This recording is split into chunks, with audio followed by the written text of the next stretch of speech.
Students, welcome to online classes of unique study circle.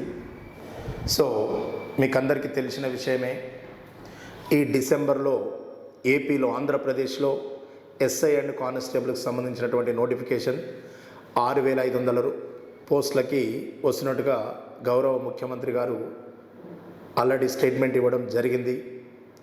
ఈ టైంలో చాలామంది విద్యార్థులకు ఒక ఆందోళన ఉంటుంది. ఏంటి, ఎలా ప్రిపేర్ కావాలి, అసలు కానిస్టేబుల్కి సిలబస్ ఏముంటుంది, ఎస్ఐకి సిలబస్ ఏముంటుంది, విద్యార్హత ఏముంటుంది, తర్వాత ఫిజికల్ ఈవెంట్స్ గురించి ఏముంటుంది, తర్వాత మరి కోచింగ్ తీసుకోవాలంటే ఎలా, ఇప్పుడు కోచింగ్ ఇన్స్టిట్యూషన్స్ అన్నీ ఓపెన్ లేవు కదా, ఓన్గా ప్రిపేర్ కావాలంటే ఎలా, ఇలాంటి ఎన్నో సందేహాలు ఉంటాయి.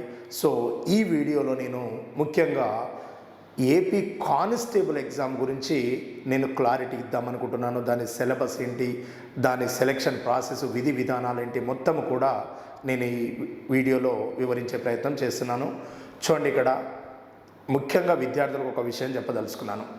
ఇప్పుడున్న పరిస్థితులలో ఎవరైతే కోచింగ్ తీసుకోవాలనుకుంటున్నారో, ఎస్ఐకి కానీ కానిస్టేబుల్స్ కానీ ఎవరైతే కోచింగ్ తీసుకోవాలనుకుంటున్నారో వారు ఏ కోచింగ్ సెంటర్లోనైనా ఆఫ్లైన్లో కోచింగ్ తీసుకోవాలనుకునే వారికి ఇప్పుడు గవర్నమెంటు గైడ్లైన్స్ ప్రకారమే ఇన్స్టిట్యూషన్స్ ఓపెన్ చేయాల్సి ఉంటుంది. కాబట్టి ఇప్పుడున్న పరిస్థితులలో ఇంకా కొంత టైం తీసుకునే అవకాశం ఉంది ఇన్స్టిట్యూట్స్ ఓపెన్ కావడానికి. సో ఎంత లేదన్నా ఒక 1 మంత్ తీసుకునే టైం ఉంటుంది. సో ఈ 1 మంత్ తర్వాత ఆఫ్లైన్లో మరి ఎంత పర్సెంట్ స్టూడెంట్స్ని కూర్చోబెట్టాలని గైడ్లైన్స్ ఇస్తే అంత పర్సెంట్నే మనం క్లాస్లో అలౌ చేయాల్సి ఉంటుంది. కాబట్టి ఇలాంటి పరిస్థితి వచ్చే అవకాశాలు ఉన్నాయని ముందే గ్రహించి యూనిక్ స్టడీ సర్కిల్ ఆన్లైన్ కోచింగ్ని స్టార్ట్ చేయడం జరిగింది. ఈ ఆన్లైన్ కోచింగ్ కూడా ఆఫ్లైన్కు ఏమాత్రం తీసిపోకుండా చాలా డిఫరెంట్ టైప్స్ ఆఫ్ మోడల్స్ అన్నీ కూడా అర్థమెటిక్ అండ్ రీజనింగ్లో కావలసిన దానికన్నా ఇంకా ఎక్కువ స్టాండర్డ్ని కవర్ చేస్తూ, అలానే జనరల్ స్టడీస్ని ప్రతి సబ్జెక్ట్ని కూడా ఎక్స్పర్ట్స్ తోటి, వెల్ ఎక్స్పర్ట్స్ తోటి ప్రతి సబ్జెక్ట్ని మీకు కోర్సులు అందించడం జరుగుతున్నది. మీరు చేయాల్సిందల్లా ఒకటే, ఎవరైతే ఆన్లైన్ కోచింగ్ తీసుకోవాలనుకుంటున్నారో మీరు గూగుల్ ప్లే స్టోర్లోకి వెళ్ళిన తర్వాత యూనిక్ స్టడీ సర్కిల్ అనేటటువంటి యాప్ను డౌన్లోడ్ చేసుకొని స్టోర్లో కోర్సెస్ని సెలెక్ట్ చేసుకొని మీకు తెలుగు మీడియం ఎస్ఐ కానిస్టేబుల్ కావాలా, ఇంగ్లీష్ మీడియం ఎస్ఐ కానిస్టేబుల్ కావాలా సెలెక్ట్ చేసుకొని మీరు కోర్సుని పర్చేజ్ చేసినట్లయితే మీరు ఇంటి దగ్గరే ఉండి మీ కోచింగ్ని, మీ ప్రిపరేషన్ని కంటిన్యూ చేయొచ్చు. బట్ ఎప్పుడో ఇన్స్టిట్యూట్ ఓపెన్ కాగానే వచ్చి ఇక్కడ హాస్టల్స్లో ఉండి మీరు ఆఫ్లైన్లో క్లాసులు వినడానికి ఇంట్రెస్ట్ ఉన్న వాళ్ళు కూడా ఇప్పుడున్న పరిస్థితులలో దాని గురించి వెయిట్ చేసి టైం వేస్ట్ చేసుకోవాల్సిన అవసరం లేదు. ఎందుకంటే ఆఫ్లైన్లో ఏదైతే కోచింగ్ ఇస్తున్నామో ఆన్లైన్లో కూడా అదే కోచింగ్ ఇస్తున్నాము. ఆఫ్లైన్లో మాదిరిగానే ఆన్లైన్లో కూడా గ్రాండ్ టెస్ట్ ఉంటాయి, టాపిక్ వైజ్ టెస్ట్లు ఉంటాయి. మీకు ప్రతి సబ్జెక్ట్ని కూడా చాలా డీటెయిల్డ్గా చెప్పడం జరుగుతుంది.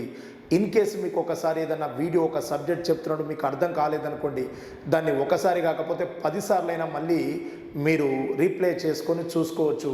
కాబట్టి మీరు ఇంటి దగ్గరే ఉండి మీరు ప్రిపరేషన్ కొనసాగించవచ్చు. ఎందుకంటే డిసెంబర్లో నోటిఫికేషన్ ఇచ్చినప్పటికీ కూడా జనవరిలో ప్రాసెస్ స్టార్ట్ అవుతుందంటే ఎవ్రీ ఇయర్ ఇలా 4 ఇయర్స్ వరకు ఎవ్రీ ఇయర్ నోటిఫికేషన్ ఇస్తామని చెప్పారు. కాబట్టి ప్రతి నోటిఫికేషన్ కూడా తొందరగా కంప్లీట్ చేయడానికే ప్రయత్నిస్తారు, ఎక్కువ టైం తీసుకోరు. సో నోటిఫికేషన్ వచ్చిన కానుంచి 6 to 7 మంత్స్లో మీకు 7 మంత్స్లో మాత్రం మొత్తం ప్రాసెసే కంప్లీట్ అయిపోతుంది. కాబట్టి చాలా అలర్ట్గా ఉండాలి. రాక వస్తున్నటువంటి నోటిఫికేషన్ చాలా సద్వినియోగం చేసుకోవాలి. ప్రిపరేషన్ని చాలా ప్లాన్డ్గా ఉండాలి. ఏ ఏరియాస్ని ఎక్కువగా చదవాలి, ఏ ఏరియాస్ని తక్కువగా చదవాలి అనే దాని మీద మీకు ఒకంటూ అవగాహన ఉండాలి. సో దాని గురించి అవగాహన లేని విద్యార్థులు కొంతమంది ఉంటారు, వాళ్ళ గురించే నేను ఈ వీడియో చేయడం జరుగుతుంది. ఇంకొకటి కూడా గుర్తుంచుకోవాల్సినటువంటి విషయం ఏంటంటే, ఇప్పుడున్నటువంటి పరిస్థితులలో మీరు ఆఫ్లైన్కు కోచింగ్ రావాలనుకోండి, ఎక్కడ ఉన్నా మీరు ఏ కోచింగ్ సెంటర్కి వెళ్ళినా ఎక్కడ ఉన్నా కానీ minimum monthly hostel fees 4,500 rupees ఉంటుంది. సో మంత్లీ నీకు తక్కువ ఖర్చు 500 వేసుకున్నా పర్ మంత్ నీకు 5,000 ఖర్చు వచ్చే అవకాశం ఉంది. అంటే కోచింగ్ అనేది ఆఫ్లైన్లో మీకు ఒక 4.5 to 5 months పడుతుంది. అంటే మీకు హాస్టల్ ఫీజే 25,000 ఖర్చు వస్తుంది. హాస్టల్ ఫీజు 25,000 ఖర్చు వస్తుంది, మళ్ళీ కోచింగ్ ఫీజు ఉంటుంది.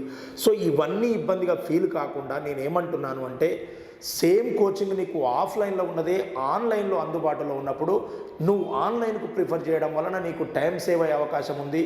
ఇంకా ఎన్నిసార్లైనా ఎన్ని వీడియోస్ ఏ సబ్జెక్ట్ అయినా నీకు కావలసినంత వినడానికి ఛాన్స్ ఉంటుంది. And number of exams attempt చేసుకోవచ్చు. ప్రతి క్లాసు కూడా చాలా నీట్గా డీటెయిల్డ్గా క్లియర్గా ఎక్స్ప్లెనేషన్ ఉంటుంది.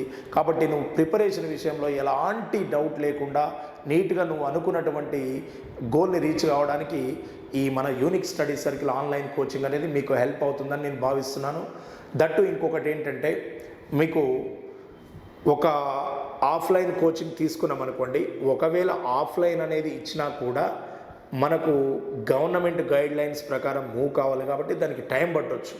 సో ఓల్డ్ స్టూడెంట్స్ అయినా, కోచింగ్ కంప్లీట్ వాళ్ళు అయినా, కోచింగ్ కొత్తగా కోచింగ్ తీసుకునే వాళ్ళైనా, ఎవరైనా కూడా మీరు ఒకటే గుర్తుంచుకోండి. సో ఎన్నో ఏపీ తెలంగాణలో ఎన్నో నోటిఫికేషన్ల నుంచి మనము అంటే పిఆర్బి ఏర్పడ్డ కాడ నుంచి మనం కోచింగ్ సంస్థని రన్ చేస్తున్నాము.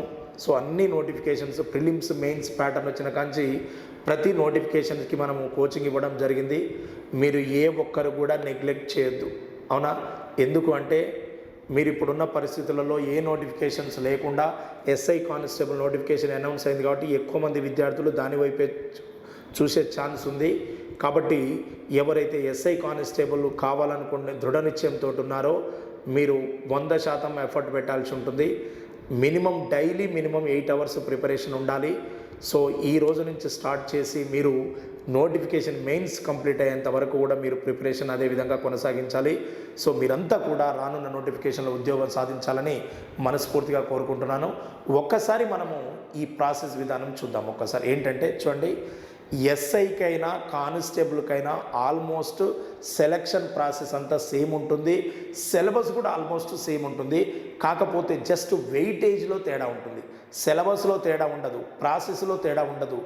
ఎక్కడ తేడా ఉంటుంది అంటే వెయిటేజ్లో తేడా ఉంటుంది. ఓకే, ఒక్కసారి మనము ఎస్పెషల్లీ ఏపీ కానిస్టేబుల్ విధానం గురించి చూద్దాం. రైట్, ఇక్కడ గమనించండి. ఫస్ట్ ఎప్పుడైనా కూడా కానిస్టేబుల్ ప్రాసెస్ అనేది ఎన్ని స్టేజెస్లో జరుగుతుందో చూడండి. ఫస్ట్ ప్రిలిమినరీ ఎగ్జామ్ ఉంటుంది, ప్రిలిమ్స్ ఉంటుంది, తర్వాత ఈవెంట్స్ ఉంటాయి, తర్వాత మెయిన్స్ ఉంటుంది, ఆ తర్వాత వచ్చేసి మీకు మెడికల్ టెస్ట్ ఉంటుంది, ట్రైనింగ్ పంపిస్తారు. Medical test just okay, prelims, events, mains, medical test, ఈ 4 స్టేజెస్లో నోటిఫికేషన్ కంప్లీట్ అయిపోతుంది. ఓకే, కాకపోతే ఈ ప్రిలిమ్స్ అనేది పెద్ద మ్యాటర్ కాదు, ఈ మెడికల్ టెస్ట్ అనేది కూడా పెద్ద మ్యాటర్ కాదు. మీకు మెయిన్ ఏంటంటే ఈవెంట్స్, మెయిన్స్, ఈ 2 చాలా ముఖ్యమైనవి. దట్టు ఎస్ఐతో కంపేర్ చేస్తే కానిస్టేబుల్లో ఈవెంట్స్ రోల్ చాలా ఎక్కువగా ఉంటుంది. ఎందుకంటే సివిల్ కానిస్టేబుల్ కొట్టడానికి ఇబ్బంది సివిల్ కానిస్టేబుల్ జాబ్ సాధించడానికి ఇబ్బంది పడేటటువంటి విద్యార్థులకు ఈవెంట్స్ పర్ఫెక్ట్ ఉంటే మాత్రము మీరు సివిల్ కానిస్టేబుల్, ఫైర్ కానిస్టేబుల్ తప్ప మిగిలిన కానిస్టేబుల్స్ కొట్టవచ్చు. అవి కానిస్టేబుల్ చూసినట్లయితే మీకు సివిల్ కేటగిరీ ఒకటి ఉంటుంది, ఫైర్ కేటగిరీ ఒకటి ఉంటుంది, ఎస్పీఎఫ్ ఉంటుంది, ఏఆర్ ఉంటుంది, తర్వాత బెటాలియన్ ఉంటుంది. ఓకే, బెటాలియన్ పోస్ట్ ఉంటుంది. అయితే ఇక్కడ ఈవెంట్స్కు ప్రాముఖ్యత లేనిది, ఈవెంట్ స్కోర్ యాడ్ కానటువంటిది, అంటే రిటర్న్ టెస్ట్తో పాటు ఈవెంట్స్ స్కోర్ యాడ్ కానటువంటి పోస్టులు ఇవి 2, సివిల్ అండ్ ఫైర్. కానీ ఎస్పీఎఫ్ కానీ, ఏఆర్ కానీ, బెటాలియన్ కానీ నీకు రిటర్న్కి ఎంత ప్రయారిటీ ఉంటుందో గ్రౌండ్కి అంతే ప్రయారిటీ ఉంటుంది. సో నేను ఒక్కసారి మీకు డీటెయిల్గా ఎక్స్ప్లెయిన్ చేస్తాను ఈవెంట్స్ గురించి. దాని గురించి కూడా మీరు గమనించాల్సినటువంటి విషయం ఏంటంటే సివిల్కి, ఫైర్ కూడా ఈవెంట్స్ ఉంటుంది, జస్ట్ క్వాలిఫై అయితే చాలు. అన్ని ఈవెంట్స్ కూడా క్వాలిఫై కావాల్సిన అవసరం లేదు. రైట్, ఒక్కసారి నోటిఫికేషన్ వస్తుంది. నోటిఫికేషన్ వచ్చిన కొంత సమయానికి ఒక 45 days కలా ప్రిలిమ్స్ ఉంటుంది. ప్రిలిమ్స్ తర్వాత ప్రిలిమ్స్ ఎగ్జామ్ కంప్లీట్ అయిన తర్వాత మళ్ళీ రిజల్ట్ రావడానికి ప్రాసెస్, ఆ రిజల్ట్ అనౌన్స్ చేయడానికి ఒక ప్రాసెస్ 1 month టైం పడుతుంది. ఆ తర్వాత ఒక 30 days అట్లా రిజల్ట్ తర్వాత మళ్ళీ ఈవెంట్స్ డేట్స్ ఇవ్వడం జరుగుతుంది. ఆ తర్వాత కొంత గ్యాప్ తీసుకొని మెయిన్స్ ఎగ్జామ్ కండక్ట్ చేస్తారు. మెయిన్స్ ఎగ్జామ్ కంప్లీట్ అయిన తర్వాత మళ్ళీ మెడికల్ టెస్ట్ పెట్టేసి ఆ తర్వాత మిమ్మల్ని ట్రైనింగ్ సెంటర్కి పంపించడం జరుగుతుంది. మీరు ఆల్రెడీ చూస్తున్నారు, వాట్సాప్లలో కానీ న్యూస్లో కానీ అక్కడెక్కడ వస్తూనే ఉంది. ఆల్రెడీ ట్రైనింగ్ సెంటర్స్ని కూడా రెడీ చేయమంటున్నారు. కెపాసిటీ ఎంత ఉందో తెలుసుకుంటున్నారు. దానికి ట్రైనింగ్ సెంటర్స్ ఇంకేమైనా నీడ్స్ ఉంటే అవి అడగమంటున్నారు. దానికి సంబంధించిన బడ్జెట్ కేటాయిస్తున్నారు. సో గవర్నమెంట్ ఫామ్ అయిన రోజు ఏదైతే హామీ ఇచ్చారో ముఖ్యమంత్రి గారు, అదే హామీని నిలబెట్టుకోవాలన్నటువంటి దృఢ సంకల్పంతో అతని స్టేట్మెంట్స్ ఉంటున్నాయి. కాబట్టి ఎలాంటి డౌట్ లేకుండా December 31 వరకు నోటిఫికేషన్ వస్తుండొచ్చు. ఏజ్ కట్ ఆఫ్ కూడా 2020 December 31 ఇస్తుండొచ్చు. ఎందుకంటే ఎవ్రీ ఇయర్ నోటిఫికేషన్ కాబట్టి ఈ 2020 December 31కు ఇయర్ ఏజ్ కట్ ఆఫ్ ఇవ్వచ్చు. ఏజ్ ఎలా ఉండాలి అనేది కూడా నేను ఒకసారి చెప్తాను ఇప్పుడు. సో కాబట్టి నోటిఫికేషన్ మీద ఎలాంటి డౌట్ పెట్టుకోకుండా ప్రశాంతమైన మనసుతోటి టెన్షన్ లేకుండా ప్రిపేర్ కావాలి. నేను క్లియర్గా చెప్తున్నాను. ఏపీ కానిస్టేబుల్స్ ఏ ఏరియాస్ని ఫోకస్ చేయాలి, ఏ ఏరియాస్ని కొంచెము మీరు అంత ప్రయారిటీ ఇవ్వకుండా నడుస్తుంది అనేది నేను ఒకసారి చెప్తాను. Okay, right. ఒక్కసారి మనము గమనించినట్లయితే చూడండి,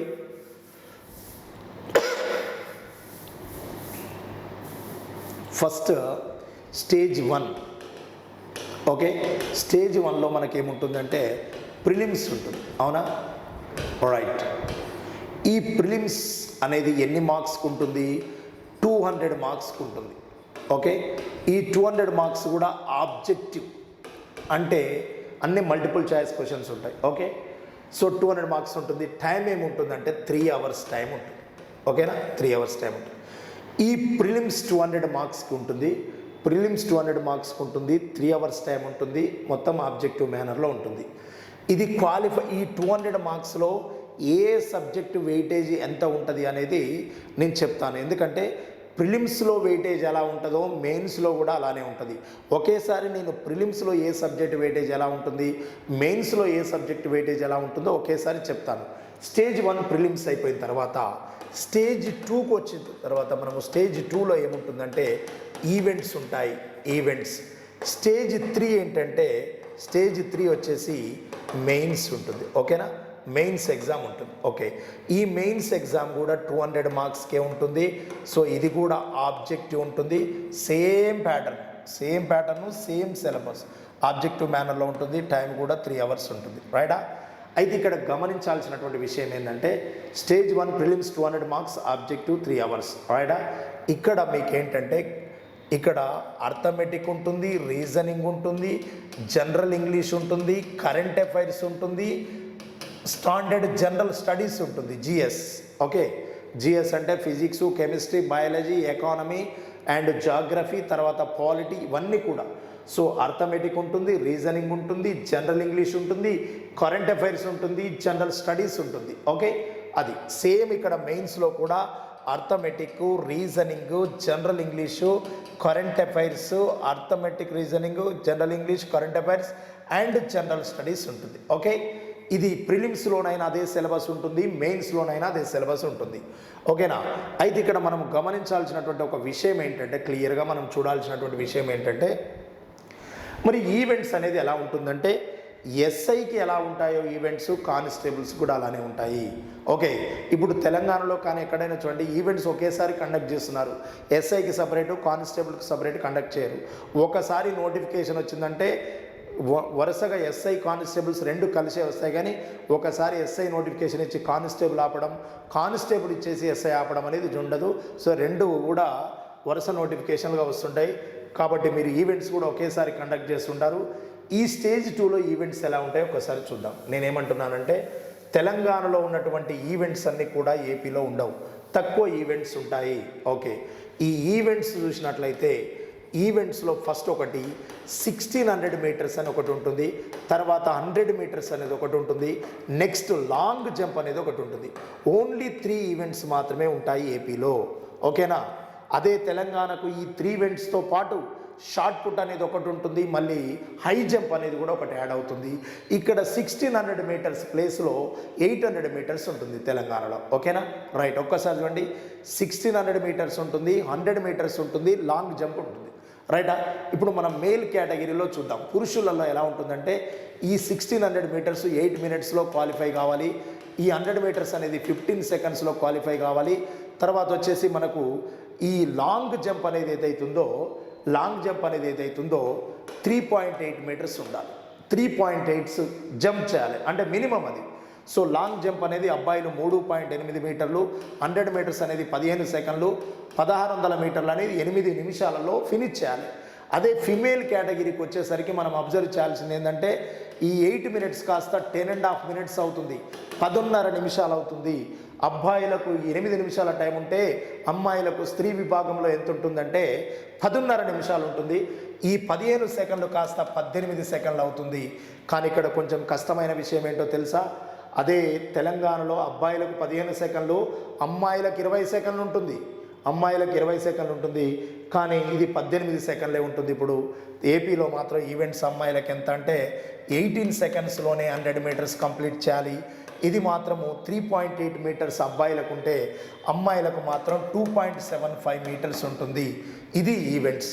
మరి కంపల్సరీ ఏదన్నా క్వాలిఫై కావాలంటే సివిల్ రాయాలి. సివిల్ జాబ్ కావాలన్నా, ఫైర్ రావాలన్నా, ఏఆర్ రావాలన్నా, ఎస్పీఎఫ్ రావాలన్నా, బెటాలియన్ రావాలన్నా కంపల్సరీ 1600 మీటర్స్ కంపల్సరీ రావాలి, క్వాలిఫై కావాలి.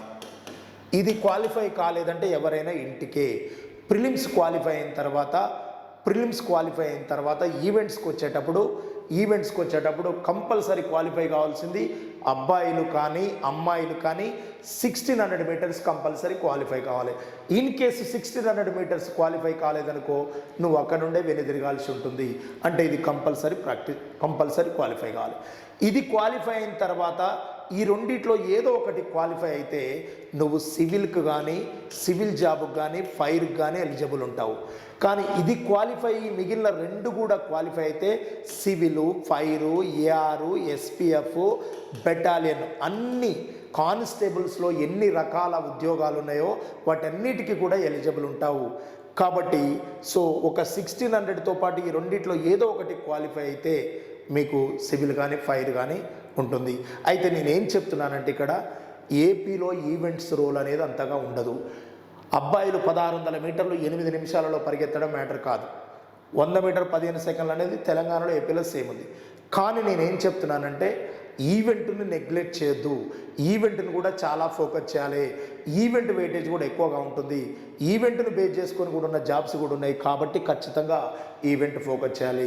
నేను ఎందుకు ఈవెంట్ ఫోకస్ చేయాలి కానిస్టేబుల్ పిల్లలు అనేది నేను చెప్తాను. రిటర్న్లో ఎలా వెయిటేజ్ ఇస్తారు అండ్ దాంట్లో మనకు ఈవెంట్స్లో ఎలా వెయిటేజ్ ఇస్తారనేది కూడా నేను ఒకసారి చెప్తాను. ఇక్కడ మనం గమనించినట్లయితే చూడండి, అమ్మాయిలకు 10.5 మినిట్స్ అంటే 1600 మీటర్స్ పెద్ద ప్రాబ్లం కాదు.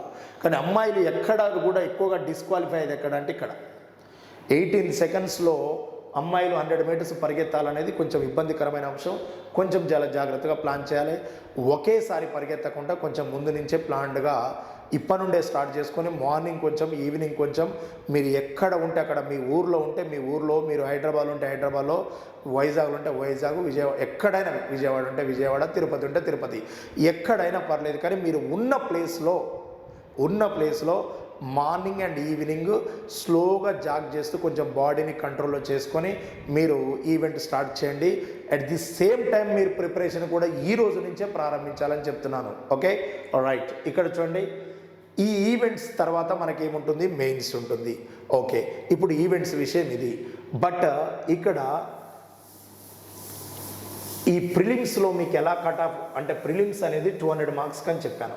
Okay, right. ఈ ప్రిలిమ్స్ 200 మార్క్స్ అని చెప్పాను కదా. ఈ ప్రిలిమ్స్ 200 మార్క్స్లో మరి ఎన్ని మార్క్స్ వచ్చిన వాళ్ళు క్వాలిఫై అవుతారు? నోటిఫికేషన్ వచ్చిన 2 మంత్స్లోనే ప్రిలిమ్స్ ఎగ్జామ్ ఉంటుంది. ఓకే, నోటిఫికేషన్ వచ్చిన దాదాపుగా ఒక 5 డేస్ అటు 5 డేస్ ఇటు, నోటిఫికేషన్ వచ్చిన 2 మంత్స్లో ప్రిలిమ్స్ ఎగ్జామ్ ఉంటుంది. మరి ప్రిలిమ్స్ ఎగ్జామ్స్ క్వాలిఫై అయితేనే ఈవెంట్స్కి వస్తాము, ఈవెంట్స్ క్వాలిఫై అయితేనే మెయిన్స్కి వస్తాము, మెయిన్స్లో స్కోర్ వస్తేనే ఫైనల్గా సెలెక్ట్ అవుతాము. సెలెక్ట్ అయిన తర్వాత మెడికల్ టెస్ట్ చేస్తారు, ఆ తర్వాత ట్రైనింగ్కి వెళ్తాం. ఇప్పుడు మనము ఈ ప్రిలిమ్స్ ఏదైతే 200 మార్క్స్కి ఉందో, ఓకే, ఈ ప్రిలిమ్స్ 200 మార్క్స్కి ఉంది కదా, ఈ 200 మార్క్స్ ఉంది అండ్ తర్వాత 3 అవర్స్ టైం ఉంది. Okay, right. అయితే ఏ సబ్జెక్ట్ ఎన్ని మార్క్స్ ఉంటాయి అనే దాన్ని డిస్కస్ చేసే ముందు ఓసీ వాళ్ళకు ఈ 200 మార్క్స్కి 80 మార్క్స్ వస్తే క్వాలిఫై అవుతారు. ఓబీసీ వాళ్ళు తర్వాత 70 మార్క్స్ వస్తే క్వాలిఫై అవుతారు. అంటే వీళ్ళు 40% అన్నట్టు, వీళ్ళు 35% అన్నట్టు. అండ్ ఎస్సీ ఎస్టీ వాళ్ళు ఎవరైతే ఉన్నారో వాళ్ళు 60 మార్క్స్ వస్తే క్వాలిఫై అవుతారు. ఓకే, ప్రిలిమ్స్లో క్వాలిఫైయింగ్ మార్క్స్ కేటగిరీ వైజ్గా ఎలా అంటే ఓసీ వాళ్ళకి 80 మార్క్స్ రావాలి, ఓబీసీ వాళ్ళకి 70 మార్క్స్ రావాలి, ఎస్సీ ఎస్టీ వాళ్ళకి ఎన్ని మార్క్స్ రావాలి అంటే మీకు 60 మార్క్స్ రావాలి. ఓకే, ఈ మార్క్స్ వచ్చిన తర్వాత అంటే ఈరోజు మీరు ఎగ్జామ్ రాయగానే రేపు లేదా ఎల్లుండి 2 డేస్లో మీకు పోలీస్ రిక్రూట్మెంట్ బోర్డు ఒక కీ పెడుతుంది. ఆ కీ ప్రకారం మీరు చూసుకున్నట్లయితే మీకు 60, 70, 80 మార్క్స్ ఈ రేంజ్లో మీకు ప్రిలిమ్స్లో వస్తున్నాయి అనుకోండి, మీరు వెంటనే ప్రిపరేషన్ కొనసాగించవచ్చు. అలా కాకుండా 30, 40 అలా వస్తుందనుకోండి, ఇక క్లోజ్ చేసుకోవాలి ప్రిపరేషన్. కాబట్టి ప్రిలిమ్స్లో మీరు ఎగ్జామ్ రాసిన నెక్స్ట్ డేనే మీరు ప్రిలిమ్స్ క్వాలిఫై అవుతారా కారా తెలిసిపోతుంది. ఎందుకంటే మీకు ఆల్రెడీ కీ అనేది అనౌన్స్ చేస్తారు, మీ దగ్గర క్వశ్చన్ పేపర్ ఉంటుంది, మీరు పెట్టిన ఆన్సర్ లేదో ఒకసారి మీరు చెక్ చేసుకున్నట్లయితే మీరు ప్రిలిమ్స్ క్వాలిఫై అవుతున్నారా లేదా అనేది కూడా అర్థమైపోతుంది. రైట్, మరి ఈ ప్రిలిమ్స్లో ఓకే, ప్రిలిమ్స్కి మెయిన్స్కి ఒకటే ఎగ్జామ్ అని చెప్పాను కదా, ప్రిలిమ్స్కి మెయిన్స్కి ఒకటే ఎగ్జామ్ అని చెప్పాను. ఆ ప్రిలిమ్స్కి మెయిన్స్కి ఒకటే ఎగ్జామ్ పెడుతున్నప్పుడు మరి రిటర్న్ టెస్ట్ పరంగా ఏముంటుంది, ఏ సబ్జెక్ట్స్ ఉంటాయి? ఓకే, ప్రిలిమ్స్ అయినా లేదా మెయిన్స్, ఏదైనా mains, prelims or mains. Right, ఇక్కడ మనం కండక్ట్ చేసేది ఎన్ని మార్క్స్ కంటే 200 మార్క్స్ కండక్ట్ చేస్తున్నాం. ఈ 200 మార్క్స్లో మనము ఏ సబ్జెక్ట్స్ ఎన్ని మార్క్స్ ఉంటాయో ఒకసారి చూద్దాం. ఈ 200 marks very very important. So ఇదేదో నేను తెలిసింది చెప్పడం, ఏదో నాకు తెలిసింది తోయడం చెప్పడం కాదు. పోలీస్ రిక్రూట్మెంట్ బోర్డు ఏర్పడ్డ కానుంచి ఏపీలో ప్రతి నోటిఫికేషన్కి కోచింగ్ ఇచ్చాము, ప్రతి పేపర్ని అబ్జర్వ్ చేసి దాన్ని ఎనాలిసిస్ చేసి మీకు చెప్తున్నటువంటి విషయం. రైట్, సో ఈ 200 మార్క్స్లో ప్రిలిమ్స్కు అయినా 200 మార్క్సే, ప్రిలిమ్స్ అయినా 200 మార్క్సే, మెయిన్స్ అయినా 200 మార్క్సే. ఇందులో 25 మార్క్స్ అర్థమెటిక్ ఉంటుంది. Clear, it is very clear. 25 marks reasoning ఉంటుంది. ఓకే, 25 మార్క్స్ ఇంగ్లీష్ ఉంటుంది. అయితే ఇక్కడ గమనించాలి, లాస్ట్ టైము 30 మార్క్స్కి ఇచ్చిన సందర్భాలు కూడా ఉన్నాయి. అంటే కొన్నిసార్లు ఇంగ్లీష్ అనేది ఏం చేశాడంటే 30 మార్క్స్కి ఇచ్చాడు, కొన్నిసార్లు 20 మార్క్స్కి ఇచ్చాడు, కొన్నిసార్లు 25 మార్క్స్కి ఇచ్చాడు. అందుకే నేను ఈ రెండింటి యావరేజ్ చేసి ఇంగ్లీష్కు 25 మార్క్స్ ఇస్తున్నా. ఆ తర్వాత మీకు 25 మార్క్స్ ఇండియన్ హిస్టరీలో నుంచి ఉంటుంది. ఇండియన్ హిస్టరీ పక్కా ఇది. అండ్ తర్వాత 25 మార్క్స్ వచ్చేసి కరెంట్ అఫైర్స్ ఉంటుంది. ఇవి మాత్రం చేంజ్ కావచ్చిన పక్కా వస్తున్నాయి. మీరు ఏ కానిస్టేబుల్ చూడండి, ఎగ్జామ్ పేపర్ తీయండి, అది ప్రిలిమ్స్ కానీ మెయిన్స్ కానీ, కాకపోతే 1-2 మార్క్స్ అటు ఇటు అవుతాయి, కానీ మెయిన్ మాత్రం ఇలానే ఉంటుంది. చూడండి, 25 మార్క్స్ అర్థమెటిక్, ఇది మీరు ప్రిపేర్ అయ్యే విద్యార్థులకు చాలా ఉపయోగకరంగా ఉంటుంది. 25 marks arithmetic, 25 marks reasoning, 25 marks general English, అంత గ్రామర్ ఉంటుంది. And 25 marks Indian history, 25 marks current affairs. ఇక్కడే చూడండి 125 మార్క్స్ కవర్ అయ్యాయి మీకు. ఈ 125 మార్క్స్ 200కి ఇదే వస్తుంది. Okay, right. నెక్స్ట్ మళ్ళీ ఆ తర్వాత మీరు అబ్జర్వ్ చేస్తే చూడండి, ఒక 15 మార్క్స్ పాలిటీ వస్తుంది. ఓకే, అండ్ ఒక 15 మార్క్స్ ఎకానమీ వస్తుంది. అప్పుడప్పుడు ఏం చేస్తారంటే పాలిటీ 2 బిట్లు ఎక్కువ ఇచ్చే ఎకానమీ బిట్స్ తగ్గియచ్చు, అటు ఇటు కొంచెం జంబుల్ చేస్తుంటాడు. సో 15 పాలిటీ ఉంటుంది, 15 ఎకానమీ ఉంటుంది. అండ్ తర్వాత వచ్చేసి జాగ్రఫీ వచ్చేసి 15 to 20 మార్క్స్ మధ్యన తిరుగుతుంది. Geography Indian geography 15 to 20 marks తిరుగుతుంది. అండ్ సైన్స్ మాత్రం 25 to 30 మార్క్స్ కవర్ అవుతుంది. Science 25 to 30. ఇక్కడ 25 to 30 సైన్స్ ఏంటంటే physics, chemistry and biology. Okay, physics, chemistry and biology, ఈ సబ్జెక్ట్స్. ఇది కానిస్టేబుల్ ఏ ఎగ్జామ్ తీసుకున్నా ఏపీలో. అదే తెలంగాణలో తీసుకున్నాం అనుకోండి, ఉద్యమ చరిత్ర అని ఉంటుంది, తెలంగాణ అంశాలకు సంబంధించి ఉంటుంది, ఎథిక్స్ పార్ట్ ఉంటుంది. కానీ ఏపీలో ఏది ఉండదు, స్టాండర్డ్ సిలబస్ ఉంటుంది, చాలా నీట్గా ఉంటుంది. మీకు ఏ సిలబస్ పడితే ఆ సిలబస్ ఉండదు. ఇక్కడ క్లియర్గా చూడండి, 25 marks arithmetic, 25 marks reasoning, 25 marks English, 25 marks Indian history, 25 marks current affairs. అంటే ఫిక్స్ అని కాదు. ఒక్కొక్క ఎగ్జామ్లో ఇండియన్ హిస్టరీ 30 మార్క్స్ కూడా ఇచ్చాడు, ఒక ఎగ్జామ్లో 32 మార్క్స్కి ఇచ్చాడు, ఒక ఎగ్జామ్లో 23 మార్క్స్కి ఇచ్చాడు. యావరేజ్గా 25 మార్క్స్ అయితే మినిమం కవర్ అవుతుంది. కరెంట్ అఫైర్స్ కూడా 20 నుంచి 30 మధ్యన తిరుగుతుంది, ఎక్కువగా 25 మార్క్స్ కవర్ అయిన సందర్భాలు ఉన్నాయి. రైటా? ఈ పాలిటీ మాత్రం 15 మార్క్స్, ఎకానమీ 15 మార్క్స్, ఈ జాగ్రఫీ మాత్రం 15 to 20 మధ్యన తిరుగుతుంది. ఫిజిక్స్, కెమిస్ట్రీ, బయాలజీ మాత్రం 25 to 30 మధ్యన తిరుగుతుంది. అంటే మీరు నేనేం చెప్తున్నానంటే ఈ arithmetic, reasoning, English, Indian history ఈ సబ్జెక్ట్స్ అన్నీ కూడా మీరు ఒక్కసారి కొత్తగా రాస్తున్న విద్యార్థులు కానీ, పాతగా ఆల్రెడీ ఒకసారి అటెంప్ట్ చేసి ఫెయిల్ అయిన విద్యార్థులు కానీ మీరు ఖచ్చితంగా ఇది మైండ్లో పెట్టుకోవాల్సినటువంటి అవసరం. ఎందుకంటే సంబంధం లేకుండా ఏది పడితే అది చదవద్దు. ఇదే సిలబస్, ఈ సిలబస్ 200 మార్క్స్కి ఉంటుంది. ఈ 200 మార్క్స్లో నువ్వు ఏదైతే స్కోర్ చేస్తుంటావో ఆ స్కోర్ను బట్టి నీకు జాబ్ వస్తుంటుంది. ఓకేనా? రైట్. ఇప్పుడు ఈ సిలబస్ ప్రిలిమ్స్కైనా ఇదే వెయిటేజ్ ఉంటుంది, మెయిన్స్కైనా ఇదే వెయిటేజ్ ఉంటుంది. బట్ మరి ఈ ప్రిలిమ్స్లో సిలబస్, మెయిన్స్లో సిలబస్ సేమ్ అంటే ఎస్ సేమ్. కాకపోతే ఏంటంటే అర్థమెటిక్, రీజనింగ్, జనరల్ ఇంగ్లీష్లో ఉన్నటువంటి ఏదైతే సిలబస్ ఉందో ప్రిలిమ్స్ అండ్ మెయిన్స్ సేమ్ ఉంటుంది. కాకపోతే ప్రిలిమ్స్లో కొంచెం టైం టేకింగ్ క్వశ్చన్స్ ఇస్తాడు, మెయిన్స్లో కొద్దిగా తక్కువ టైం టేకింగ్ క్వశ్చన్స్ ఇస్తాడు. అంతే, వేరేది ఏమీ లేదు అక్కడ. సేమ్ సిలబస్ ప్రిలిమ్స్కి అండ్ మెయిన్స్కి. Okay, right. ఇప్పుడు మనము ప్రిలిమ్స్లో సిలబస్ ఏంటి, మెయిన్స్లో సిలబస్ ఏంటి, దాని వెయిటేజ్ ఏంటో చూసాం. మరి ఇప్పుడు కానిస్టేబుల్ కావాలంటే ఏం క్వాలిఫికేషన్ ఉండాలి, ఎస్ఐ కావాలంటే ఏం క్వాలిఫికేషన్ ఉండాలనేది జనరల్గా డౌట్ వస్తుంటుంది. చూడండి, పీసీకి ఇంటర్మీడియట్ క్వాలిఫై అయితే చాలు, ఇంటర్మీడియట్ పాస్ అయితే చాలు, ఇంటర్మీడియట్. ఓకే, ఇంటర్మీడియట్ పాస్ అయితే చాలు. పీసీకి, కానిస్టేబుల్కి ఇంటర్మీడియట్ పాస్ అయితే చాలు. ఎవరిల్లు ఓసీ కానీ ఓబీసీ వాళ్ళు కానీ ఇంటర్మీడియట్ పాస్ అయి ఉండాలి. పర్సంటేజ్తో సంబంధం ఉండదు. ఒకసారి ఫెయిల్ అయి పాస్ అయినా ఏం లేదు, 10 సార్లు ఫెయిల్ అయి 11వ పాస్ అయినా పర్లేదు. కానీ నువ్వు లాస్ట్కు మాత్రం ఏమై ఉండాలి, పాస్ అయి ఉండాలి. పర్సంటేజ్తో పని లేదు. ఎవరికి? ఓబీసీ వాళ్ళకి, ఓసీ వాళ్ళకు. ఇంకా ఎస్సీ ఎస్టీ వాళ్ళకి ఇంకొక బెనిఫిట్ కూడా ఉంది. ఎస్సీ ఎస్టీ వాళ్ళు ఎవరైతే ఉన్నారో మీరు ఇంటర్మీడియట్ అంటే 10+2 ఏదైనా, నాట్ ఓన్లీ ఇంటర్మీడియట్, 10+2 రేంజ్లో ఏది ఉన్నా కూడా ఇంటర్మీడియట్లో పాస్ కావాల్సిన అవసరం కూడా లేదు. First year, second year exams అన్నీ కూడా అటెంప్ట్ చేసి, అన్ని ఎగ్జామ్స్ అటెంప్ట్ చేయాలి, ఎగ్జామ్స్ అన్నీ అటెంప్ట్ చేయాలి. ఎగ్జామ్స్ అటెంప్ట్ చేసినాక, ఆల్ ఎగ్జామ్స్ అటెంప్ట్ చేసినాక ఫెయిల్ అయినా కూడా వీళ్ళు ఎలిజిబులే. ఇంటర్మీడియట్ పాస్ అయి ఉంటేనో ఓసీ ఓబీసీ వాళ్ళు ఎలిజిబుల్, రైటా?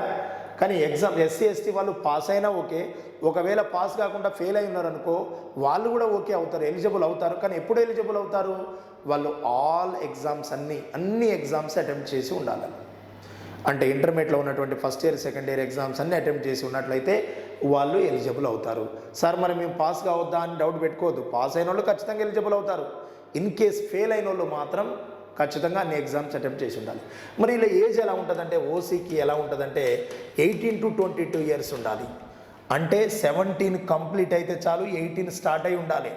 22 ఇయర్స్ లాస్ట్ రోజు వరకు ఉన్నా చాలు. ఓకే, 18 to 22 ఇయర్స్ ఉండాలి ఎవరికి? ఓసీ వాళ్ళకు. కానీ జనరల్గా ఏం చేస్తున్నారంటే తెలంగాణలో కానీ ఏపీలో కానీ 3 ఇయర్స్ యాడ్ చేస్తున్నారు, ఏజ్ రిలాక్సేషన్ ఇస్తున్నారు. అంటే ఓసీ వాళ్ళు 18 to 22 ఇయర్స్ ఉండి ఇంటర్మీడియట్ పాస్ అయి ఉండి ఈ ఏజ్ ఉన్న వాళ్ళు ఎలిజిబుల్. కానీ లాస్ట్ గత నోటిఫికేషన్లు అన్నిటికీ కూడా 3 ఇయర్స్ ఏజ్ రిలాక్సేషన్ ఇచ్చారు. అంటే 18 to 22 ఇయర్స్ అంటే ఇది ఏమైంది? 18 to 25 ఇయర్స్ అవుతుంది. ఓకేనా? 18 to 25 ఇయర్స్ అవుతుంది. 3 ఇయర్స్ అనేది కంపల్సరీగా ఇస్తారు. ఇంకా ఇది కరోనా టైం కాబట్టి ఇంకా కొంచెం ఎక్కువ ఇచ్చినా ఇస్తారు. సీఎం దగ్గరికి పోయి అడిగితే ఖచ్చితంగా కాదన్నారు. ఇంకా ఏజ్ ఇది ఎక్కువ ఇచ్చినా ఇస్తారు, కానీ ఈ 3 ఇయర్స్ కన్నా తక్కువ ఇచ్చే అవకాశాలు ఉండవు. ఓకే, కాబట్టి 18 to 22 ఇయర్స్ నార్మల్గా ఉండే ఏజ్, 3 ఇయర్స్ అనేది ఏజ్ రిలాక్సేషన్ ఇస్తారు. 18 to 25 ఇయర్స్ ఉన్నాయి ప్రతి ఓసీ స్టూడెంట్ కూడా ఈ కానిస్టేబుల్ ఎగ్జామ్కి ఎలిజిబుల్ అవుతాడు. ఓకే, మరి ఓబీసీ వాళ్ళది కానీ ఎస్సీ ఎస్టీ వాళ్ళది కానీ ఏజ్ సేమ్ ఉంటుంది. ఓబీసీ వాళ్ళకి కానీ ఎస్సీ ఎస్టీ వాళ్ళకి కానీ ఏజ్ సేమ్ ఉంటుంది. అది ఎలా ఉంటుందంటే 18 to 27 ఇయర్స్ ఉంటుంది. 18 to 27 ఇయర్స్ ఉంటుంది. బట్ ఇక్కడ కూడా వీళ్ళకు 3 ఇయర్స్ ఉందంటే వీళ్ళకు కూడా 3 ఇయర్స్ యాడ్ చేస్తారు.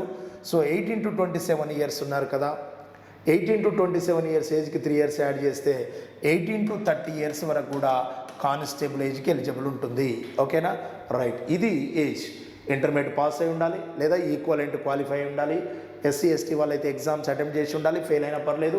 బట్ 18 to 22 ఇయర్స్ ఓసీ వాళ్ళకు +3 25, వీళ్ళకి 18 to 27 SC ST and OBC అది 30 ఇయర్స్కి అవుతుంది. ఓకే, రైట్, ఇది ఏజ్కి సంబంధించి.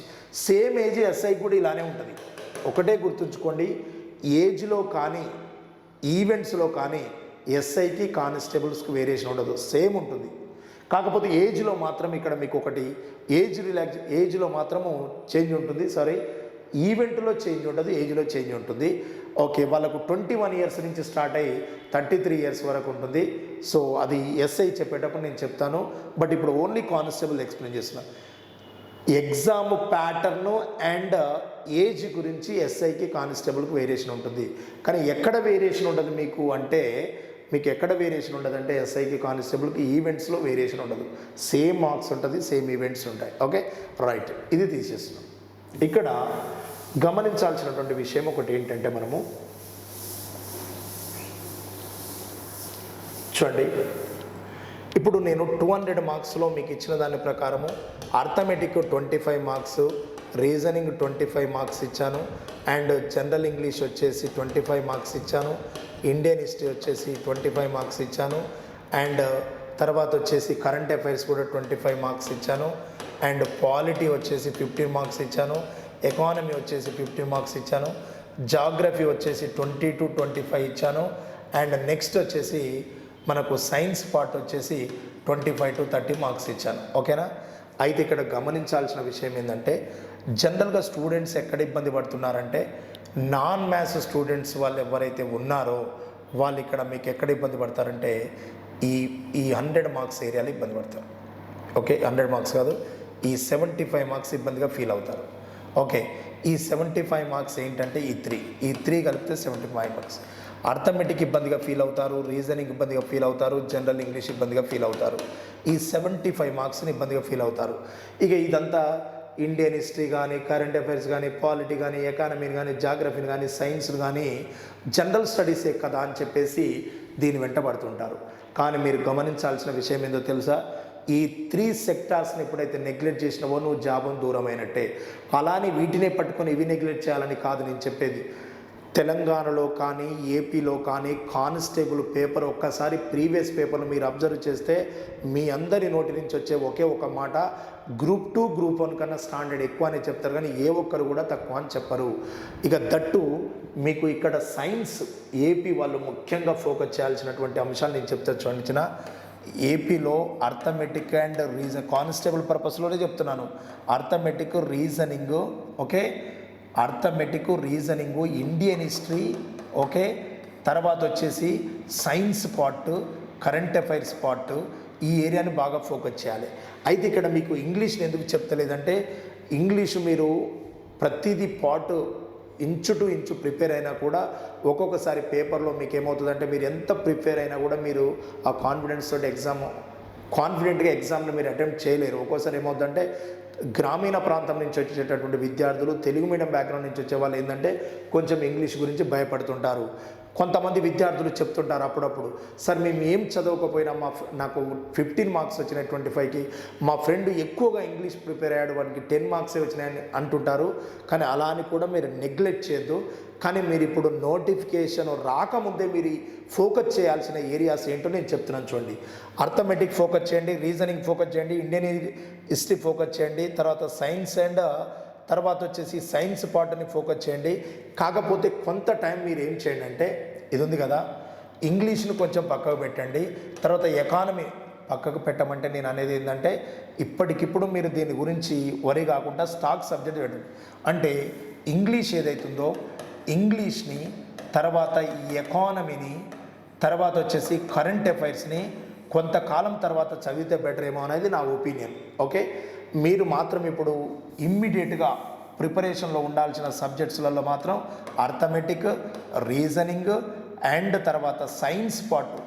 ఏపీలో సైన్స్ రోలు చాలా ఉంటుంది. ఓకే, తెలంగాణలో తెలంగాణ మూమెంట్ ఎంత ఇంపార్టెన్స్ ఇస్తున్నారో ఏపీలో సైన్స్కి అంత ఇంపార్టెన్స్ ఇస్తున్నారు. అందుకే మన ఇన్స్టిట్యూట్లో ఆన్లైన్లో కానీ ఆఫ్లైన్లో కానీ ఫిజిక్స్, ఎంఎస్సీ ఫిజిక్స్, అది ఫిజిక్స్ చేసిన ఫ్యాకల్టీ తోటి, కెమిస్ట్రీ ఎంఎస్సీ కెమిస్ట్రీ చేసిన ఫ్యాకల్టీ తోటి, బాటనీ, జువాలజీ ఎంఎస్సీ చేసినటువంటి తోటి, బయాలజీ, ముగ్గురు చెప్తేనే న్యాయం జరుగుతుంది ఒక సబ్జెక్ట్ అని చెప్పేసి బయాలజీ, ఫిజిక్స్, కెమిస్ట్రీ ముగ్గురిని కూడా మేము సపరేట్గా చెప్పించడం జరుగుతుంది. ఏదో ఒక వ్యక్తే సైన్స్ అంతా పైన చెప్పడం కాకుండా క్లియర్గా చూసినట్లయితే ఈ సైన్స్ పార్ట్ ఆ రేంజ్లో వస్తుంది. అందుకే 3 ఫ్యాకల్టీ తీసుకోవడం జరుగుతుంది. ఇది బట్ అర్థమెటిక్ని, రీజనింగ్ని, సైన్స్తో పాటు మీరు ఫోకస్ చేయాల్సినటువంటి ఇంకా ఏరియా ఏంటంటే ఇండియన్ హిస్టరీ, జాగ్రఫీ, పాలిటీ. ఈ ఏరియాస్ ఫోకస్ చేయండి మీరు. ఓకే, పాలిటీని, జాగ్రఫీని, ఇండియన్ హిస్టరీని, సైన్స్ని, అర్థమెటిక్ని, రీజనింగ్, ఈ ఏరియాస్ మీరు ఫస్ట్ ఫోకస్ చేయండి. ఇవి వదలమని చెప్తలేదు, ఎందుకంటే స్టార్టింగ్లోనే మీకు ఎకానమీ అంటే కొంచెం డ్రై అనిపిస్తుంది, స్టార్టింగ్లోనే ఇంగ్లీష్ అంటే కొంచెం డ్రై అనిపిస్తుంది, ఇంట్రెస్ట్ పోతుంటుంది. బట్ కరెంట్ అఫైర్స్ అనేది డైలీ పేపర్తో టచ్లో ఉండండి, మీరు డైలీ పేపర్ టచ్లో ఉండండి. సో ఎప్పుడంటే నోటిఫికేషన్ ఎప్పుడైతే వస్తుంటుందో దానికి సంబంధించి ఒక 4 to 5 months తోటి, ఇంతకుముందు కాంపిటేటివ్ ఎగ్జామ్స్ ఏంటంటే 6 months బ్యాక్ కరెంట్ అఫైర్స్ కూడా ఇచ్చేది. ఈ కానిస్టేబుల్ ఎస్ఐ ఏం చేస్తున్నాడంటే ఎగ్జామ్ బిఫోర్ జస్ట్ ఒక 2-3 months బ్యాక్ డాటా ఇచ్చేస్తున్నాడు. సో మీరు ఆ టైంలో పేపర్ని టచ్లో ఉండండి, పేపర్ టచ్లో ఉంటూ, సో మీరు సొంతంగా నోట్స్ తయారు చేసుకునే ఏం లేదు. మనము కూడా యూట్యూబ్ ఛానల్లో daily current affairs class start చేస్తున్నాం ఫెస్టివల్ తర్వాత. అండ్ తర్వాత వచ్చేసి మీకు ఇక నుండి మీరంతా కూడా ఎప్పుడు కూడా నేను మన యూట్యూబ్ ఛానల్ని సబ్స్క్రైబ్ చేసుకోమని చెప్పలేదు, ఎందుకంటే సో మాకు వీలున్నప్పుడే వీడియోస్ పెడతామని. కానీ ఇక నుంచి మాత్రము ఏపీలో నోటిఫికేషన్ వస్తుంది కాబట్టి ప్రతిరోజు ఏదో ఒక వీడియోతోటి మీ ముందుకు రావడం జరుగుతుంది. సో మీరు ఎలాంటి ఒక ఇన్స్టిట్యూట్ ఎన్ని సంవత్సరాల నుంచి ఎస్ఐ కానిస్టేబుల్స్కు కోచింగ్ ఇస్తున్న ఇన్స్టిట్యూట్ తన వంతు కర్తవ్యంగా ఈ కానిస్టేబుల్ ఎస్ఐ ప్రిపేర్ అయ్యేటటువంటి విద్యార్థులకు ఇలాంటి విపత్కర పరిస్థితులలో ఏ విధంగా గైడ్ చేయాలి, వాళ్ళని ఎట్లా ముందుకు తీసుకోవాలనేటటువంటి సబ్జెక్టు ఫ్యాకల్టీస్ తోటి ఏ సబ్జెక్ట్ ఎలా చదవాలనేది వీడియోస్ అనేది అప్లోడ్ చేయడం జరుగుతుంది. మీరు ఖచ్చితంగా చాలా నిజాయితీగా చెప్పడం జరుగుతుంది. మేము ఏదైతే చెప్తున్నామో అన్ని ఎగ్జామ్స్ని అంచనా వేసి చెప్పడం జరుగుతుంది. మీరు దాన్ని ఫాలో అయినట్లయితే మీకు ఎక్కువగా రిజల్ట్ ఉండే అవకాశం ఉంటుంది. సో మీరంతా కూడా మన యూట్యూబ్ ఛానల్ని సబ్స్క్రైబ్ చేసుకొని దాంతో టచ్లో ఉన్నట్లయితే మీకు ఏం తెలుస్తుందంటే, సో ఫిజిక్స్ని ఎలా చదవాలి, కెమిస్ట్రీని ఎలా చదవాలి, బయాలజీ ఎలా చదవాలి, అర్థమెటిక్ ఏరియా ఫోకస్ చేయాలి, రీజనింగ్ ఎలా ఫోకస్ చేయాలి, కరెంట్ అఫైర్స్ ఎలా చదవాలి, ఇవన్నీ కూడా మీకు ఒక క్లారిటీ ఇచ్చే ప్రయత్నం మేము చేస్తున్నాము. అండ్ దట్టు ఇంకొకటి ఏంటంటే, అసలు మేము ఇప్పటి వరకు కానిస్టేబుల్స్ కానీ ఎస్ఐ కానీ ఒక్కొక్క సబ్జెక్ట్లో ప్రీవియస్ బిట్స్ ఎలా వస్తున్నాయి, జనరల్లో ఏపీ పిల్లల్లో ఏముంటుందంటే మా పేపర్ చాలా స్టాండర్డ్ ఎక్కువ వస్తుంది మ్యాథ్స్, మరి మేము చేయగలమా చేయలేమా అనే డౌట్ కూడా ఉంటుంది. సో కాబట్టి మీరు ఎలాంటి టెన్షన్ తీసుకోవద్దు. ఎప్పుడైనా గుర్తుంచుకోండి, ఇక్కడ పేపర్ టఫ్ వచ్చిందంటే అందరికీ టఫే, ఈజీ వస్తే అందరికీ ఈజీనే, అవునా? కాబట్టి నువ్వు ఏం చేయాలంటే కానిస్టేబుల్ ప్రిపేర్ అవుతున్నటువంటి ఒక మార్కెట్ ఉంటుంది, అంటే ఒక సెక్టార్ ఉంటుంది. ఆ సెక్టార్లో నువ్వు ముందుండడానికి ప్రయత్నించాలి తప్ప అందరికన్నా నేనే ముందుండాలని నువ్వు ప్రయత్నించాల్సిన అవసరం లేదు. ఓకే, నువ్వు కానిస్టేబుల్ ప్రిపేర్ అవుతున్నప్పుడు నీ తోటి వాళ్ళు ఎలా చదువుతున్నారో వాళ్ళకన్నా కొంచెం ఎక్కువగా మెరుగ్గా చదవడానికి ట్రై చేయాలి, ఎక్కువగా హార్డ్ వర్క్ చేయాలి. ఓకే, నేను ఇన్ని సంవత్సరాల ఎక్స్పీరియన్స్తో చెప్తున్న విషయం ఏంటంటే, ఎక్కువగా ఎవరైతే హార్డ్ వర్క్ చేస్తున్నారో వాళ్ళే ఎక్కువగా సక్సెస్ అవుతున్నారు. ఓకే, ఏది పడితే అది చదవకండి. ఓకే, ఒక్కసారి మాత్రం నేను డెఫినెట్గా నేను చెప్పగలను ఏంటి అంటే, కోచింగ్ తీసుకోవాలనుకుంటున్న ఏ విద్యార్థి అయినా మాత్రం 1% కూడా ఆలోచించకుండా ఆఫ్లైన్కి వచ్చి కోచింగ్ తీసుకోవాలని ఎవరైతే అనుకుంటున్నారో వాళ్ళు టైం వేస్ట్ చేయకుండా ఆన్లైన్ కోచింగ్ తీసుకోండి. ఎందుకంటే చాలా డెప్త్ చెప్పడం జరిగింది, ఇలాంటి పరిస్థితి వస్తుందని నేను ముందే చెప్పాను. ఇంతకుముందు కూడా 1-2 times నేను ఒక వీడియోలో చెప్పాను. సో నేను ఆల్రెడీ డిసెంబర్ ఆ టైంలో ఏపీలో నోటిఫికేషన్ వస్తుందంటే చాలామంది విద్యార్థులు నమ్మలేదు. ఓకేనా, మనకు తెలిసిపోతుంది ఏంటి అంటే, సో ఒక వ్యక్తి మెంటాలిటీ ఎలా ఉంది అనేది తెలిసిపోతుంది. ఇప్పుడు గౌరవ ముఖ్యమంత్రి జగన్ గారు ఉన్నారు, అతని తపన ఏం కనపడుతుంది మనకు, ఏదైతే నేను ఇచ్చానో హామీ అది నెరవేర్చుకోవాలనేది తప్ప వేరేది కనపడతలేదు. కాబట్టి ఏది ఏమైనా అతను ఇచ్చిన మాట ప్రకారం ఎవ్రీ ఇయర్ జనవరిలో నోటిఫికేషన్ ఇస్తాడు. ఇప్పుడు చదవడం ప్రిపరేషన్ స్టార్ట్ చేస్తే మీరు ప్లాంట్కి వెళ్తే ఈ నోటిఫికేషన్లోనే జాబ్ కొట్టచ్చు. ఏదైనా మీకు ప్రాబ్లం ఏదైనా మిస్ అయినా కూడా మళ్ళీ వెంటనే నెక్స్ట్ నోటిఫికేషన్, ఈ ప్రాసెస్ 7 months అవుతుంది. ఇది కంప్లీట్ అయినా మళ్ళీ 5 monthsకి ఇంకో నోటిఫికేషన్ రెడీ అవుతుంది. కాబట్టి ఒక నోటిఫికేషన్ కాకపోయినా ఇంకో నోటిఫికేషన్లో జాబ్ సాధించవచ్చు. సో ఇంత రెగ్యులర్గా వచ్చే నోటిఫికేషన్స్ ఏమీ ఉండవు. అండ్ దట్టు ఇంకొకటి కూడా నేను చెప్తున్నాను, ఇన్ని స్టేజ్లు ఉన్నాయని మీరు పరేషాన్ కావద్దు. చాలా తక్కువ కాంపిటీషన్ ఉంటుంది. ఎందుకంటే కొంతమంది ప్రిలిమ్స్లో వెళ్ళిపోతారు, కొంతమంది ఈవెంట్స్లో వెళ్ళిపోతారు, కొంతమంది మెయిన్స్లో వెళ్ళిపోతారు, కొంతమంది మెడికల్లో కూడా ప్రాబ్లం అయ్యి ఆగేటోళ్ళు కూడా ఉంటారు. కాబట్టి ఇన్ని స్టేజ్లు ఉంది. కాబట్టి మీరు ఖచ్చితంగా ఒక పోస్టుకి ఎక్కువ 15 మంది కాంపిటీషన్ ఉంటారు. 1:15, 1:10 ఆ రేంజ్లో ఉంటుంది. కాబట్టి మీరు క్లియర్గా నమ్మకంతో చాలా కాన్ఫిడెంట్గా ఆలోచించి ప్రిపరేషన్ స్టార్ట్ చేయండి. ఏ ఒక్క సెకండ్ కూడా వేస్ట్ చేయకండి. అనవసరంగా ఏది పడితే అది మీరు ఐపీఎల్ మ్యాచ్లు ఇలాంటివన్నీ చూసి టైం వేస్ట్ చేసుకోకండి. మీరు మ్యాచ్ ఆడాల్సినటువంటి టైం వచ్చింది కాబట్టి మీ దాని గురించి ఆలోచించండి. ఓకేనా? బిగ్ బాస్ లేదు, ఐపీఎల్ లేదు, ఇవన్నీ పక్క పెట్టండి. అనవసరంగా డాటా మొత్తం వాటికి యూజ్ చేయకండి. ఓకే, కరెక్ట్ టైం వచ్చింది. ఈ టైంలో మీరు ప్రిపరేషన్ పర్ఫెక్ట్గా ఉండాలి. ఖచ్చితంగా చాలా తక్కువ టైంలో నోటిఫికేషన్ క్లోజ్ చేస్తారు కాబట్టి చాలా జాగ్రత్తగా ప్రిపేర్ కాండి. ఇంకొక విషయం కూడా మనం గమనించినట్లయితే ఇక్కడ ఇప్పుడు నేను చెప్పాను కదా, సివిల్ ఉంటుంది, ఫైర్ ఉంటుంది, వీటిని 200 మార్క్స్కు రిటర్న్ టెస్ట్ కన్సిడర్ చేస్తారు. కానీ ఏఆర్ కానీ బెటాలియన్ కానీ ఎస్పీఎఫ్ కానీ మీకు 50% ఈవెంట్ మార్క్స్ తీసుకుంటారు. 50% మీకు ఏంటంటే రిటర్న్ మార్క్స్ తీసుకుంటారు. ఓకే, మీకు కొంచెం ఎవరైతే నాన్ మ్యాథ్స్ పిల్లలు కొంచెం మ్యాథ్స్ కానీ ఇబ్బంది అవుతుంది, లేదా జనరల్ స్టడీస్ ఇబ్బంది అవుతుంది, ఇంగ్లీష్ ఇబ్బంది అవుతుంది, మేము అనుకున్న వాళ్ళు ఏం చేయాలి తెలుసా? మీరు బెటాలియన్ కానీ ఏఆర్ కానీ ఎస్పీఎఫ్ కానీ మీరు గ్రౌండ్ మంచిగా ప్రాక్టీస్ చేసి మెరిట్ తెచ్చుకున్నట్లయితే ఈ పోస్టులు కూడా మీరు ఈజీగా కొట్టేయచ్చు. ఎందుకంటే రిటర్న్కి 50% వెయిటేజ్ ఉంటే మీకు గ్రౌండ్ కూడా 50% వెయిటేజ్ ఉంటుంది. ఈ సివిల్ ఫైర్ మాత్రం ఓన్లీ మీకు రిటర్న్ బేస్ చేసుకొని ఇస్తారు. సివిల్ కానిస్టేబుల్ రావాలంటే దాదాపు 120-125 మార్క్స్ పైననే రావాలి. ఏదో ఒక జిల్లాలో తప్ప మ్యాక్సిమం అన్ని డిస్టిక్లలో కూడా సివిల్ కానిస్టేబుల్ రావాలంటే మినిమం 125 రేంజ్లో 120 ఎబోనే ఉండాలి, కానీ 120 బిలో ఉంటే చాలా కష్టమవుతుంది. కాబట్టి సివిల్ కానిస్టేబుల్ ఒక్కటే టార్గెట్ చేయకుండా, ఓకే, కాబట్టి మీరు అన్ని ఏరియాస్ని మీరు ఆలోచించాలి. రైటా? సో మళ్ళొక వీడియోలో మీకు ఈ ఎస్ఐ కానిస్టేబుల్కి సంబంధించి ఒక అంశాన్ని తీసుకొని మేము ముందుకు వస్తాను. Thank you. All the very best. Thank you.